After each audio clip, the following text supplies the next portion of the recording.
నేను చరణ్ సార్కి చెప్పాను సార్, ఇలా ఈవెంట్కి వెళ్తున్నాను సార్, షూటింగ్ కొద్దిగా ఫాస్ట్గా అవగొట్టి వెళ్తాను సార్ అంటే, ఫాస్ట్గా వెళ్ళు అని చెప్పారు సార్. అంటే చిరంజీవి సార్కి సార్ చిరంజీవి సార్ గురించి ఎలా మాట్లాడుతుంటారో మీ గురించి మాట్లాడినప్పుడు ఆ చరణ్ సార్ వైపు చూస్తుంటే అదొకలా, అంటే మీరు పక్కనే ఉంటే ఎలా వింటుంటారో అలా చెప్తూ ఉంటారండి.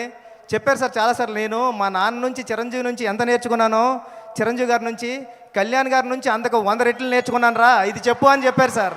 Thank you sir, thank you so much sir, ఎప్పుడు ఇన్స్పైర్ చేస్తున్నందుకు థ్యాంక్ యూ సార్. ఉస్తాద్ చాలా పెద్ద హిట్ అవ్వాలని మనస్ఫూర్తిగా కోరుకుంటాను సార్. ఆల్రెడీ టెన్షన్గా ఉందా sir. Thank you sir, thank you. టెన్షన్లో ఉంటేనే మీరు ఇంత బాగా మాట్లాడితే, టెన్షన్ లేకపోతే ఎలా మాట్లాడతారు? బుచ్చిబాబు గారు thank you so much. Straight from Pithapuram మాట్లాడేశారు. Thank you.